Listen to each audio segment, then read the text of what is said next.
And Pioli, the pressure was mounting. The last thing Milan needed was a game against Kylian Mbappe and PSG.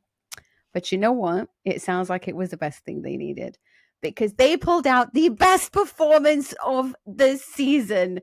And I don't know. I mean, they were brilliant.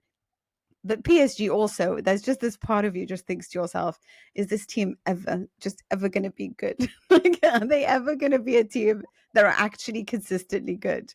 But it's not about them. It's about Milan. It's about the great defending. It's about the collective unity of the team. It's about Rafael Leao and a bicycle kick and going back and tracking and helping the team defensively. And it was about Loftus-Cheek, Nikki.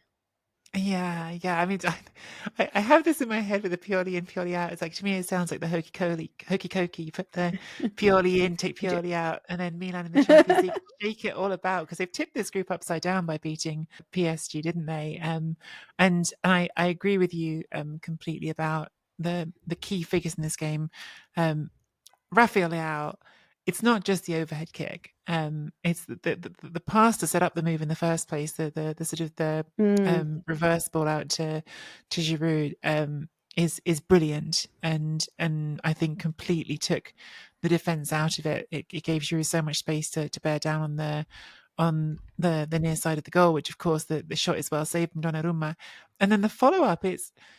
I think it's actually exactly what people have perhaps criticized Leao for not showing us enough at times. I think it's certainly something that Pioli has hinted at getting frustrated with Leao about, feeling that he doesn't always give you 100% commitment. But that goal was 100% commitment. That was not only sort of being sort of uh, I guess, focused enough to follow up the pass and make that run to the box so you're ready if something does happen.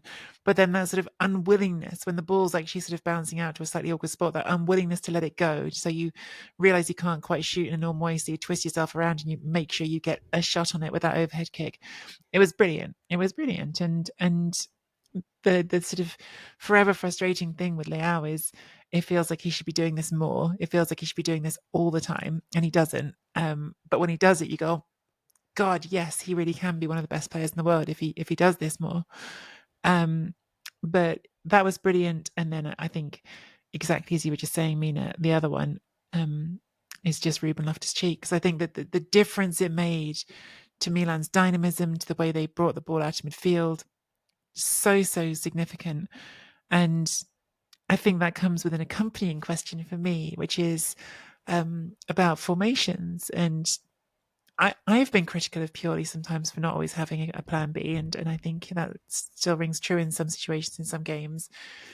But then against Udinese, he did change things. He went to a 4-4-2, and I hated it. I hated it. That the whole sort of shape of it felt wrong. You had Leao pushed out too far away from goal where he does his best work.